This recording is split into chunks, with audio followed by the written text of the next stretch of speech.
Bien, y nos vamos rápidamente a La Moneda para el balance diario de las autoridades de salud. Escuchemos. Por COVID en el mundo y en Chile. Y antes de ofrecer la palabra a los subsecretarios para el informe del día, quisiera resaltar algunos aspectos generales. En primer lugar, es evidente que nosotros tenemos una situación epidemiológica muy diferente en la región metropolitana en relación o en comparación a otras regiones del país. Muchas ciudades grandes, sobre todo el sur de Chile, incluyo Arica también en el norte, han pasado un periodo de cuarentena bastante estricto, de medidas de restricción, y con la colaboración de la ciudadanía y el tremendo trabajo del personal, los funcionarios de salud, han, insisto, logrado vencer esta primera ola y se encuentran ahora en un momento en que están retomando algún nivel de actividades más normales, por lo menos ya no han debido enfrentar restricciones de salida de la casa, de ir a la plaza, en fin, como de hecho, insisto, ocurre en la mayoría de las regiones del país. Y sobre todo resalto aquellas que han debido pasar una cuarentena muy estricta y han salido adelante, lo que por supuesto no significa que en el futuro las cosas no puedan verse de nuevo ensombrecidas en esas ciudades o regiones y tener que tomar medidas más drásticas. En segundo lugar, la estrategia en la que estamos concentrados, para resumir, tiene 3 elementos fundamentales. El primero es aumentar y volver a aumentar la capacidad de tratamiento, sobre todo de tratamiento intensivo, para quienes lo necesiten, para que quienes tengan formas más bien graves de la enfermedad y que requieren hospitalización y eventualmente conexión a un ventilador mecánico. Las proyecciones que hemos hecho nos dan un margen, incluso en un escenario bastante duro, para la región metropolitana, de que vamos a poder responder a esta demanda gracias, insisto, no solo a contar con tecnología, sino por el esfuerzo de los trabajadores de salud, médicos, enfermeras, kinesiólogos. Primera línea de esfuerzo. El presidente nos ha pedido ir aún más allá, vale decir, el margen de seguridad que tenemos, que es suficiente en escenarios todavía más duros de los que estamos enfrentando hoy día, aumentémoslo. Hagamos medidas que nos permitan crecer en la capacidad de atención en los próximos días y hagámoslo rápido. En segundo lugar, y a esto se va a referir el subsecretario Zúñiga, en segundo lugar, es evidente, de nuevo, perdón, que sea centralista en la región metropolitana, que el brote de pandemia ha alcanzado a sectores muy vulnerables. Y esto significa precariedad, significa pobreza, eventualmente hambre, que el gobierno del presidente Piñera ha tomado muy en serio, con ayuda concreta, y ha sido muy bien valorado por la ciudadanía, como se refleja nítidamente en la encuesta CADEM, presentada hoy, en que más del 80% de la población valora los esfuerzos en este sentido que está haciendo el presidente. Sin embargo, el aislamiento, propiamente en lo sanitario, el aislamiento de personas que están enfermas o que son sus contactos estrechos, requiere una estrategia mucho más estricta en lugares donde no se pueden cumplir estas medidas por razones de la calidad de la vivienda, hacinamiento, etcétera. Y es por eso que la segunda línea de trabajo, siendo la primera el aumento de la capacidad hospitalaria, la segunda es el fortalecimiento del instrumento residencias sanitarias. Lograr que efectivamente las personas que necesitan estar aisladas en cuarentena lo hagan en un lugar donde estén con calefacción adecuada, con servicio adecuado, con visita médica, con alimentación, por supuesto, y con el confort que se requiere durante este periodo de cuarentena que normalmente se extiende por 14 días desde el inicio de los síntomas. Y en tercer lugar, tenemos que hacer esfuerzos aún más grandes para que, en relación a lo primero que señalaba, evitar rebrotes en lugares que ya han pasado por la primera ola de esta infección por coronavirus. Y eso nos exige a la autoridad sanitaria tener un rol de fiscalización, de aislamiento, de vincularse y trabajar junto a la atención primaria de salud, como hoy día tenemos instrumentos jurídicos para hacerlo, que facilitan este trabajo y que valoramos enormemente lo que muchos municipios en Chile están haciendo. Necesitamos, en los lugares donde esta primera ola ya ha pasado, Punta Arenas, Osorno, etcétera, efectivamente tener una vigilancia que nos permita contener la posibilidad de un rebrote de la enfermedad, y en ese sentido hemos contratado más personas, hemos incorporado personal municipal a trabajar en el seguimiento y aislamiento de los casos. Llego hasta aquí en esta introducción con estas 3 líneas estratégicas fundamentales que, repito, son un aumento importante de la capacidad de atender a los enfermos más graves. En segundo lugar, el fortalecimiento de las residencias sanitarias para poder aislar adecuadamente a quienes pueden ser un foco de contagio. Y en tercer lugar, evitar un rebrote de la enfermedad o demorarlo lo más que se pueda en aquellos lugares que ya pasaron por la primera ola de enfermedad y están recuperando cierta normalidad en su vida. Sin decir más, dejo a la doctora Daza, subsecretaria, para que inicie la presentación del informe de hoy día.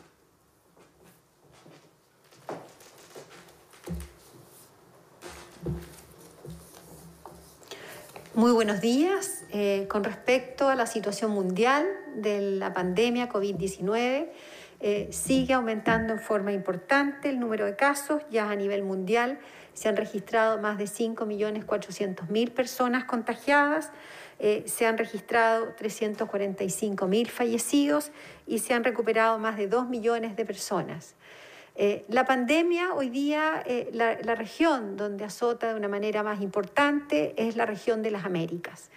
Y aquí en la región de las Américas es donde el brote ha ido aumentando en forma significativa. Sigue siendo Estados Unidos el país que lidera con el mayor número de casos hasta el momento, con más de 1.600.000 personas contagiadas y a la fecha más de 97.000 personas fallecidas. También en Latinoamérica está Brasil, Perú y México con un número importante de personas contagiadas, y también es importante decir que hay otros países de Latinoamérica que también han aumentado en forma considerable su número de casos. La situación de nuestro país en las últimas 24 horas, como todos los días decimos, se han registrado en el día de ayer 4.895 casos nuevos, de los cuales 4.428 son personas sintomáticas y 467 asintomáticos. Se ha mantenido estable entre el número de personas sintomáticas, alrededor de un 90%. Con respecto a la distribución en nuestro país, el ministro ya adelantó, el principal número de contagios sigue siendo en la región metropolitana. Más del 90% de los casos nuevos siguen concentrándose en la región metropolitana. En el resto de las regiones hemos visto una contención importante de los casos nuevos. Sin embargo, es fundamental seguir mirando con mucho detalle y seguir tomando las medidas de aislamiento para poder mantener la contención de este brote. Con respecto a la fecha, se han recuperado más de 29.000 personas, 29.302 personas se han recuperado hasta la fecha de esta enfermedad. Y podemos decir que se han registrado fallecimientos en el día de ayer, 43 personas. Cuando vemos la situación epidemiológica de los fallecidos, se ha mantenido dentro de la curva epidemiológica que hemos hablado los días anteriores, adultos mayores, enfermos crónicos, y es por eso que es tan importante el distanciamiento de las personas mayores, el respeto al aislamiento de las personas mayores. ¿Cuál es la situación de nuestro país? Hemos tenido un aumento significativo del número de casos, qué duda cabe. Y es por eso que esta batalla tiene que tener dos componentes importantes. y tenemos que seguir dándola todos juntos, que es el compromiso y la solidaridad. Y para poder contener esta pandemia, para poder contener esta batalla, es fundamental el aislamiento de aquellas personas que han sido confirmadas y el aislamiento de los contactos estrechos de esas personas confirmadas. Sabemos que mantener aislamiento a las personas confirmadas en lugares o en algunas comunas más vulnerables es muy difícil. Y es por eso que la autoridad sanitaria, los Seremis de Salud, están haciendo un trabajo muy fuerte, trabajando junto a los alcaldes, a las municipalidades, para ir en ayuda, ir en apoyo a aquellas personas que no pueden cumplir el aislamiento por sus condiciones de la casa, porque viven un número importante de personas, y para poder proteger a sus seres queridos, es importante que estas personas trasladarlas a residencias sanitarias, donde sí van a poder cumplir el aislamiento, donde sí va a poder tener confort, donde sí va a poder mantener un distanciamiento con otras personas y de esa manera poder disminuir el contagio entre sus seres queridos, en los adultos mayores, en los enfermos crónicos y de esa manera contener el brote. La autoridad sanitaria está hoy día fuertemente trabajando en esta medida para poder contener no solamente en las regiones donde tenemos un alto número de casos, sino que también en aquellas comunas, en aquellas regiones donde tenemos pocos casos, porque si las personas no tienen las condiciones sanitarias es fundamental aislarse de las personas para no seguir contagiando. Sin más, voy a dejar ahora al subsecretario de Redes Asistenciales para que continúe con la cuenta pública.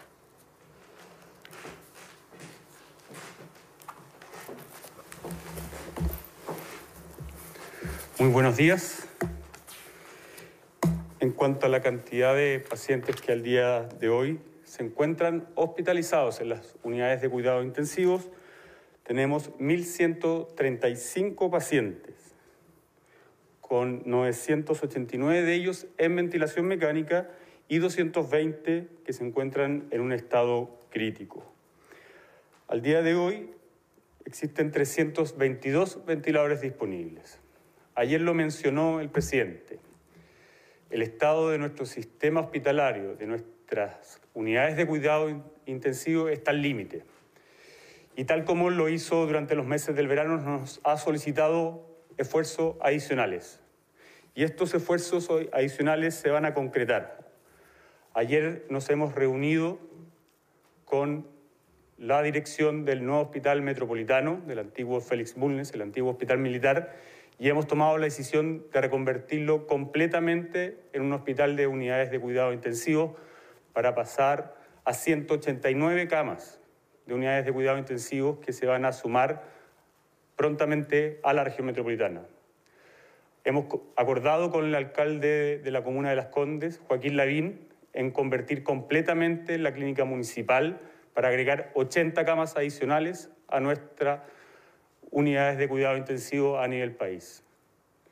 Y lo más importante, hemos tomado la decisión de convertir a la posta central en el corazón de esta batalla por el coronavirus en la región metropolitana, reconvirtiendo la totalidad de las 250 camas que tienen disponibles. Ayer nos hemos reunido con el director del Servicio de Salud Metropolitano Central, con el director de la posta central y con el jefe técnico de la unidad de paciente crítico, tomando esa decisión para poder implementarla rápidamente y con ese objetivo poner a disposición, sumando estas 3 iniciativas, 400 camas adicionales de unidades de paciente crítico.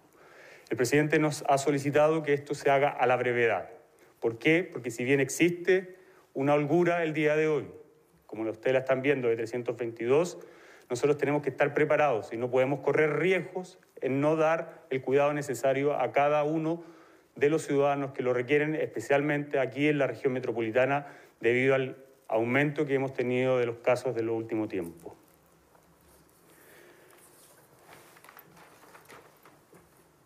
En cuanto a la cantidad de exámenes realizados, el día de ayer se realizaron 16.283 exámenes, acumulando 488.041 exámenes a la fecha. Como ustedes podrán recordar, esta cantidad de exámenes se ha mantenido en un nivel muy alto, arriba de 15.000 por varios días, dando obviamente certeza de que tenemos los exámenes disponibles para poder seguir realizando este testeo de forma importante, diariamente y contando con todos los medios posibles. Si es necesario trasladar las muestras hacia otra región, las vamos a trasladar. Ya se han trasladado a la ciudad de Puerto Montt para poder ser analizadas rápidamente y entregar los resultados lo antes posible. Pero debo insistir que aquí el llamado es a que todo caso sospechoso, independiente si se ha confirmado o no con una PCR positiva, debe guardar cuarentena de forma inmediata hasta que no se demuestre lo contrario, es decir, hasta que no sea comunicado y sea un informe negativo. De lo contrario, debe mantener la cuarentena durante los 14 días, manteniendo el aislamiento, sobre todo de sus seres queridos, para evitar los contagios, especialmente adultos mayores y enfermos crónicos. Cedo la palabra para poder responder sus preguntas. La primera pregunta es para el ministro Mañalich. Ayer se comentaba un estudio de la Universidad de la UDD que hablaba de una baja inmunidad frente al COVID. ¿Cómo ve este escenario el Ministerio de Salud? ¿Cómo se proyecta frente a las nuevas olas que se puedan vivir? ¿Cuánto puede durar además la ola actual en la región metropolitana? Y lo segundo es sobre el traslado de pacientes. Se ha trasladado pacientes a regiones para enfrentar el COVID. ¿Estos pacientes, cuando se recuperen, van a ser trasladados de vuelta a su región de origen? ¿Qué pasa en caso si fallecen? ¿Qué apoyo se va a dar a las familias para que vuelvan justamente a su región original? En cuanto a la segunda parte de su pregunta, efectivamente, hemos trasladado pacientes a otras regiones, tal como lo hicimos cuando sucedió la primera ola en Temuco, cuando sucedió la primera ola en Punta Arenas, y ahora lo mismo está ocurriendo en la región metropolitana y en la región de Tarapacá también, en donde también han sido trasladados pacientes. Yo le quiero transmitir la tranquilidad a los familiares, en el sentido de que, primero, están recibiendo una atención de altísima calidad. Cada una de nuestras unidades de cuidados intensivos cumplen con todos los criterios para ser unidades que entreguen el cuidado necesario para la gravedad en cual se encuentran cada uno de sus pacientes. Y en cuanto a los traslados posteriores, una vez que egresen los pacientes, estos son de total responsabilidad del Ministerio de Salud. No va a existir ningún cobro para, obviamente, los familiares, ya que la decisión de traslado es del Ministerio de Salud para poder utilizar de buena forma nuestras camas durante toda la red integrada COVID-19. Cedo la palabra al ministro Mañalich para responder la primera parte de la pregunta. Para recapitular, en muchas partes del mundo se están haciendo estudios de presencia de anticuerpos, de defensas, después de que pasa la ola del coronavirus, para ver cuántas personas quedaron con anticuerpos, y esto quiere decir inmunes a una nueva infección, por lo menos a corto plazo.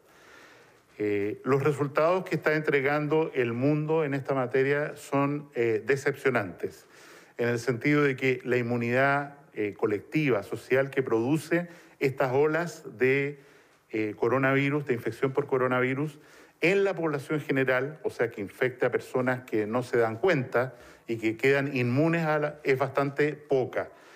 Oscila en los estudios más serios, grandes que tenemos, suele ser menos del 7% de la población que no tuvo enfermedad clínica y que tiene anticuerpos positivos. En el caso del estudio al que usted hace mención de la Universidad del Desarrollo, que es un estudio tomado muy precozmente, las muestras se tomaron prácticamente cuando estábamos en una curva muy ascendente, empezando una curva ascendente, se señala que la inmunidad encontrada en esta muestra de la región metropolitana es de 3%, un poco menos 3%. Nosotros creemos que en realidad debería ser un poco más si el estudio se hace, como la universidad lo va a repetir, al final del brote de Santiago. Y nos interesa entender cuál es la inmunidad que quedó, por ejemplo, en Punta Arenas, en Osorno, y estamos encargando, se están haciendo ahora, los estudios correspondientes para responder esa pregunta para la realidad chilena. Pero si el número fuera bajo, voy a decir, menos de 10% de la población queda con inmunidad para el coronavirus, el SARS-CoV-2, efectivamente tenemos un problema, porque eso significa que vamos a tener una y otra ola porque queda mucha población susceptible de infectar, como ha sido la experiencia por lo demás de países que tuvieron cuarentenas estrictísimas y que al levantarlas un poco se encuentran con un rebrote de los casos. Y en ese sentido, este estudio preliminar todavía, porque digo es una fase inicial del brote de la región metropolitana, va en la línea de que pareciera que tenemos una mala noticia que agregar a la historia de la infección de la pandemia de COVID, y es que la inmunidad colectiva, mal llamada de rebaño, que produce, parece ser bastante escasa, arriesgándonos a uno y otro brote en los meses o años venideros, lo que evidentemente preocupa mucho y además obliga a mantener una estrategia de vigilancia muy activa sobre, como mencioné al principio, aquellos lugares que ya han salido de un brote por la eventualidad de que puedan, dada la baja inmunidad de la población, volver a tener otro y otro brote con todo lo que ello significa. Ministro, ¿y cuánto podría durar esta ola que está en curso en la región metropolitana? ¿Cuál es la proyección del Ministerio de Salud? En el mundo y en los brotes que hemos tenido en Chile, la duración total, vale decir, de la parte alta de la curva, es de alrededor de 6 semanas, lo que no significa que durante esas 6 semanas haya que estar en cuarentena. Efectivamente, si somos capaces de aislar los casos, como he mencionado, usar las residencias sanitarias, no tiene por qué durar todo ese periodo.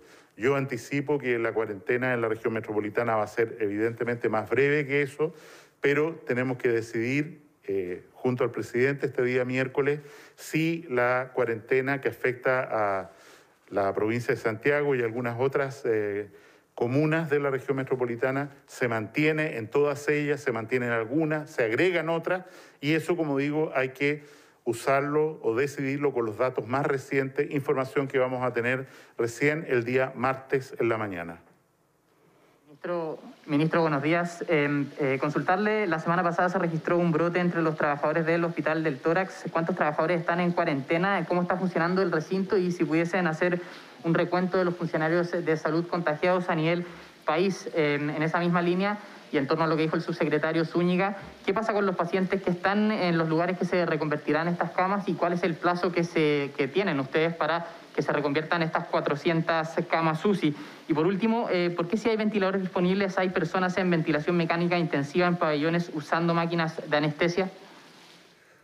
A ver, nosotros teníamos un plan que contempla la utilización de todos los recursos que están disponibles para poder atender a un paciente de acuerdo a los cuidados necesarios, es decir, a la gravedad de su enfermedad. Y estos recursos contemplan ventiladores mecánicos invasivos, ventiladores mecánicos duales, ventiladores mecánicos de transporte, máquinas de anestesia, ventiladores mecánicos de pediatría, pabellones. Es decir, vamos a ocupar todos los recursos.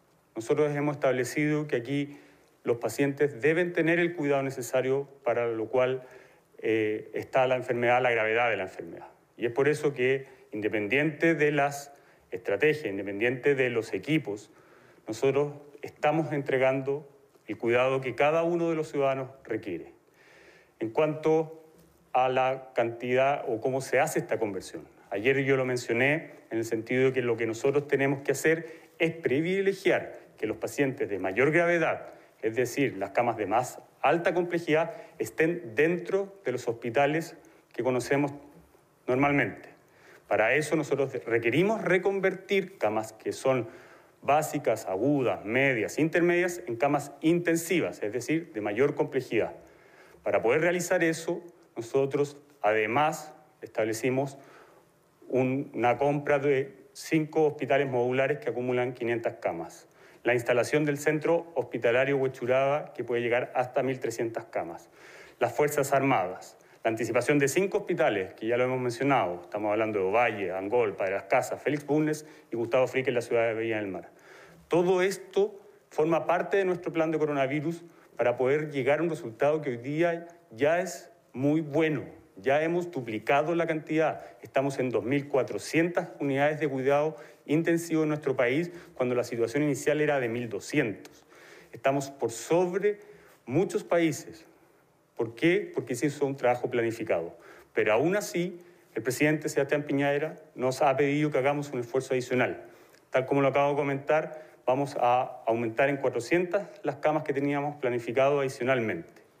Y para eso, obviamente, nosotros necesitamos más ventiladores. Y hoy día ustedes van a ver en pocos minutos más cuando llegue un nuevo avión desde un lugar del mundo que va a llegar con ventiladores mecánicos. Mañana va a ocurrir lo mismo. Ayer se repartieron 60.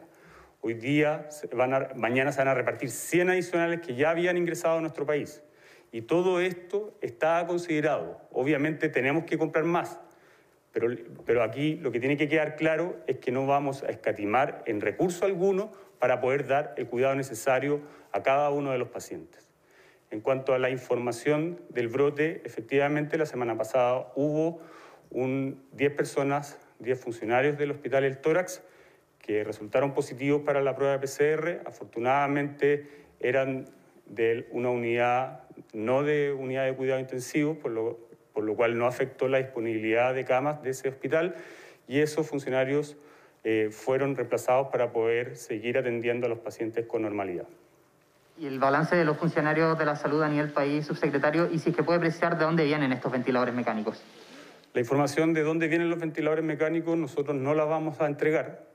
Sí podemos decir que se compone tanto de compras del Ministerio de Salud como de donaciones que hemos recibido, pero la procedencia y no la vamos a entregar hasta que hayamos terminado nuestro plan de implementación de unidades de cuidado intensivo, con el único objetivo de poder resguardar que todas estas llegadas lleguen y no sean dificultadas en su trayecto para que lleguen y podamos ponerlas a disposición de cada uno de los hospitales de nuestro país. En cuanto a la cantidad de funcionarios, al día de hoy se encuentran 2.400 funcionarios en cuarentena con COVID positivo. Hay que recordar que nosotros tenemos considerado en nuestro plan de aumento de camas y de complejización de estas la contratación de 12.000 personas. Ya van más de 8.000 de estas personas contratadas con el objetivo de que esas personas ya están atendiendo a pacientes por coronavirus, ya sea en cualquiera de las estrategias que acabo de mencionar, que son parte de nuestro plan de coronavirus. Subsecretario, en marco al tema de las camas, lo crítico que ha sido este tema, ¿ustedes ya cuentan con un protocolo cuando quede solamente una cama? ¿Cómo funcionaría eso si ya se está trabajando en esta materia? Y para el ministro, ¿qué pasa también respecto a esta nueva normalidad en sectores que no cuentan con COVID-19? ¿Cómo se va a ir aplicando esto? ¿En qué zonas se estaría trabajando? Y si esto traería problemas en el sentido de relajar un poco las medidas sanitarias para algunas personas que no se encuentran con estas medidas en el país. Tal como se mencionó ayer, nosotros hemos recibido propuestas de la Mesa Social. El rector de la Universidad Católica, Sánchez, también hizo una propuesta que se entregó a los comités de ética. Pero hoy día nosotros no tenemos un problema de tener que decidir eso. Tal como lo acabo de mencionar, hay más de 200 camas disponibles, de ventiladores mecánicos disponibles, y en los próximos días vamos a aumentar considerablemente esto, para que obviamente tengamos un margen bastante más, tal como lo ha solicitado el presidente Piñera, que ayer mencionó en la inauguración del nuevo hospital Sotero del Río, un hospital modular considerado en nuestro plan de coronavirus, de más de 100 camas disponibles para poder reconvertir más camas aún en los hospitales formales como los conocemos, y en base a eso, a ese límite que hoy día es de un 86% de ocupación, el mismo presidente nos ha instado a que aumentemos esta disponibilidad para no correr riesgo de que algún ciudadano no reciba los cuidados requeridos de acuerdo a su estado de salud. Y la segunda parte se la dejo al ministro Mañalich.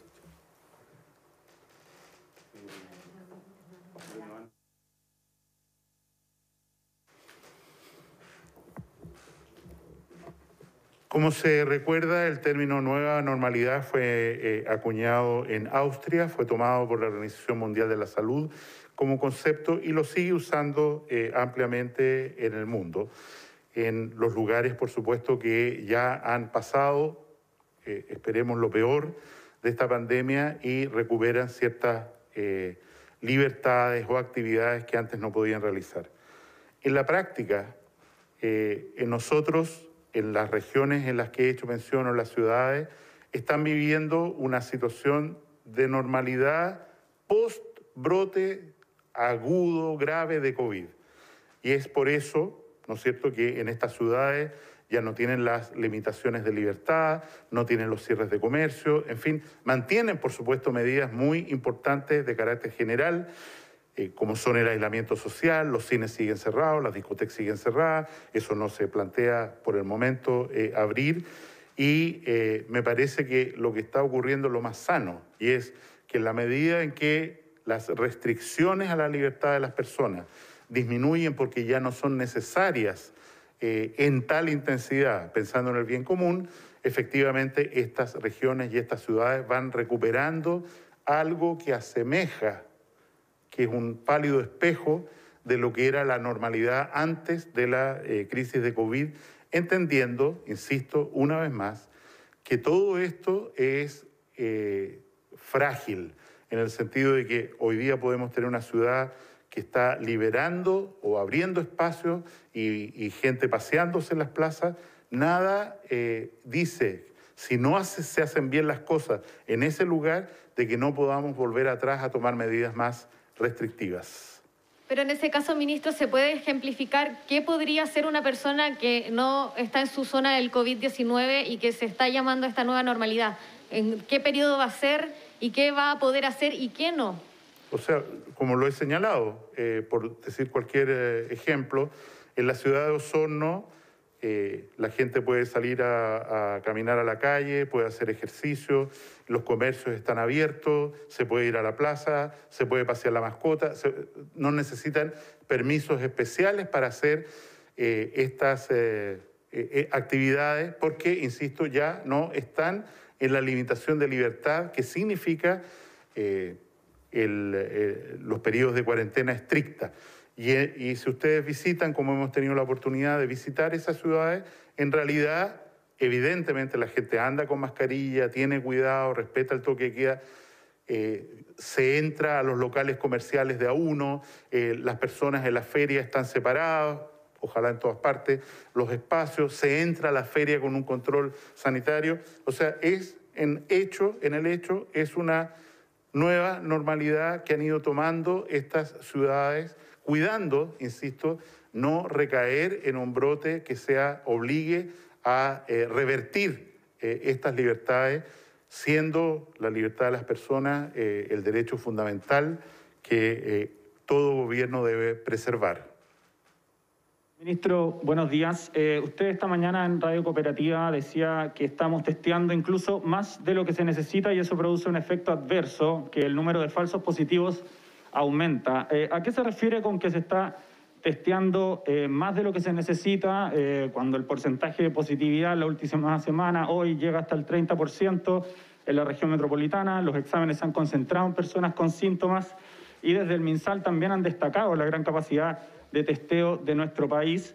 Y por otra parte, si puede aclarar de qué manera esto estaría produciendo un efecto adverso si finalmente hoy en día los servicios de salud están casi al tope de su capacidad y no por atender falsos positivos, sino que pacientes reales afectados por coronavirus. ¿No cree que puede ser algo confuso este mensaje? Le agradezco la oportunidad para aclarar esto, que lo dije en Radio Cooperativa con bastante nitidez, pero lo repito para usted.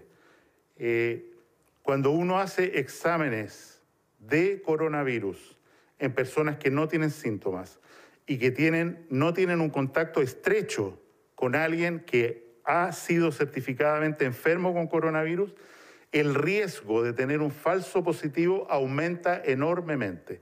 Y esto se traduce en que esa persona informada como falso positivo sufre un daño.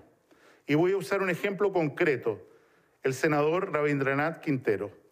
El Instituto de Salud Pública procesó la muestra original, la contramuestra, no una nueva muestra, la contramuestra del examen original. Resultado del Instituto de Salud Pública, examen negativo. Es evidente y por eso hacemos un llamado. Por favor, no se hagan exámenes de PCR, de testeo, de chequeo al azar, de veamos cómo está la población, si hay enfermo o no hay enfermo, porque la probabilidad de que ahí aparezcan falsos positivos, todos los exámenes son imperfectos y hay un margen de falsos positivos, aumenta. Y concentremos los recursos que tenemos, que son muchos, para hacer PCR, una capacidad instalada de 20.000. Hoy día informamos el segundo valor más alto de PCR tomada en las 24 horas desde que partimos con esta campaña. El segundo valor más alto. Hay exámenes, pero usémoslo con la inteligencia sanitaria que corresponde y con las indicaciones, con la norma, en aquellas personas que tienen síntomas o que son contacto estrecho. Y lo voy a advertir, aprovechando su pregunta, si usted no tiene síntomas, no tiene contacto, está sano y se hace un examen y este examen sale positivo, póngase un signo de interrogación en la cabeza. Antes de hacer cosas, certifique, chequéese, repite el examen, porque insisto, exámenes PCR en personas sin síntomas y sin contacto, tenemos una posibilidad aumentada de falsos positivos, información que, vuelvo a decir, produce daño, porque nos hemos desplazado, desgraciadamente, de un diagnóstico fundamentalmente clínico a un paradigma de que el PCR divide el mundo en dos, caso, no caso. E insisto, quiero recordar que en el mejor de los escenarios, de cada 100 personas que efectivamente tienen la enfermedad, el PCR hecho oportunamente, estoy hablando del cuarto o quinto día del inicio de los síntomas, tiene una sensibilidad de 80%. O sea, de cada 100 detecta a 80 como PCR positivo. Y es por eso que estas cosas son instrumentos potentes que se tienen que usar con cuidado. Pero, ministro, usted cuando habla de un efecto adverso, ¿eso tiene relación, por ejemplo, con el incremento en el número de casos? ¿A eso se refiere? ¿O tienen algún número, por ejemplo, de cuántos falsos positivos se han dado? ¿Por qué dice cuál es este efecto adverso finalmente que usted habla de este testeo? O sea, el efecto adverso es muy claro, y perdón que use la figura del senador. Cuando alguien le dice a una persona, ¿no es cierto?, que se hizo un examen, que no tomó los resguardos, que viajó en avión y puede haber contagiado no sé qué, que se hace una arenga en los medios y que significa al final un daño para la persona, daño que se ha traducido por lo demás en una querella que el senador ha interpuesto por este motivo. Cuando decimos un laboratorio, como lo hemos chequeado, que está haciendo procedimientos de mala calidad y resulta que el 50% de los exámenes informados como positivos en un laboratorio determinado, chequeados en el Instituto de Salud Pública, son negativos, estamos en un problema. ¿Por qué? Porque esa persona deja de trabajar, esa persona tiene temor, esa persona consulta innecesariamente, etc. Y en ese sentido es evidente que una información que no se usa adecuadamente o que se produce la información en un contexto que no corresponde, que es el que he señalado, produce más daño que beneficio. Ministro, muy buenos días. Preguntarle, sin hacer juicio en la pregunta, con respecto a los cuestionamientos que hay al método de Johns Hopkins que se está utilizando, pero particularmente con el conteo de los recuperados. Se habla de una sobreestimación porque, según obviamente algunos investigadores, el Ministerio está tomando, por ejemplo, 14 días informados, 14 días que pasan, y eso ya lo toman como recuperados. Por ejemplo, personas que podrían estar en unidades de cuidados intensivos, hoy podrían estar siendo contabilizados como recuperados. Si nos puede aclarar finalmente cómo se está haciendo ese conteo. Y para el subsecretario Arturo Zúñiga, preguntarle también con respecto a la situación del Sótero del Río y el Hospital El Carmen, que estarían con algún colapso. Respecto a lo primero, yo creo que es importante para el periodismo nacional ir a las fuentes originales. El artículo de Johns Hopkins de hace 2 semanas atrás dice: tenemos preocupación por la información que se entrega en Latinoamérica.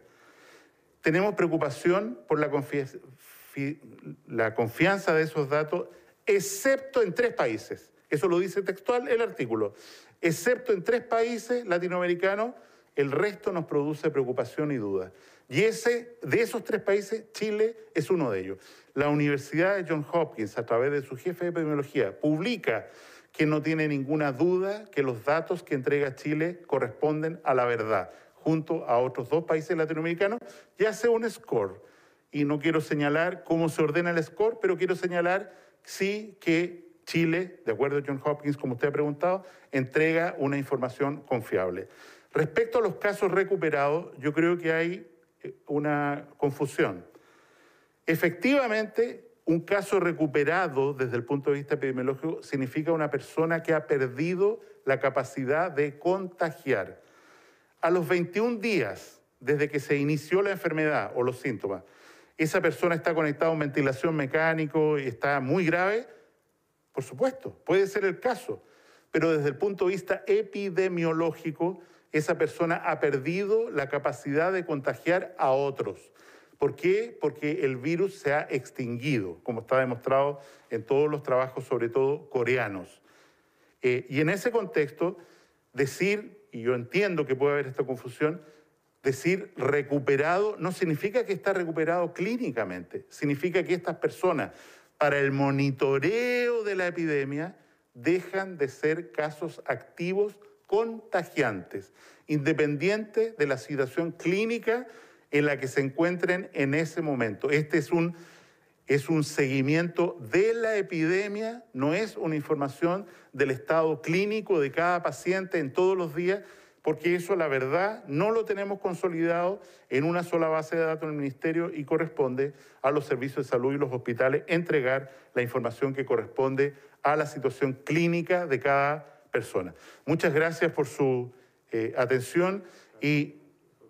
perdón, había una pregunta del Sotero, disculpen. Nosotros tenemos que considerar a Santiago como un solo gran hospital.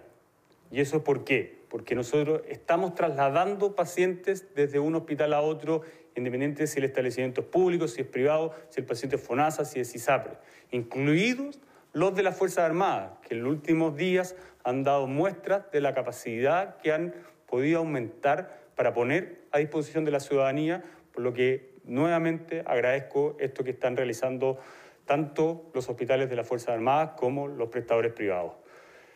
Quiero insistir, nosotros tenemos la capacidad para poder traer ventiladores hacia la región metropolitana en estos momentos, porque ya lo hicimos hacia otras regiones cuando sucedió en el sur.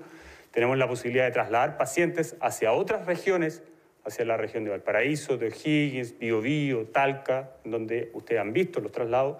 Y también tenemos la posibilidad de trasladar dentro de la región metropolitana a cualquier paciente para poder entregarle el cuidado necesario de acuerdo a su estado de salud. Y eso va a seguir sucediendo durante varias semanas hasta que terminemos esta pandemia. Son facultades que tenemos, que nos ha entregado la alerta sanitaria y las vamos a ocupar sin dudar para poder darle la salud necesaria a cada uno de los ciudadanos. Muchas gracias.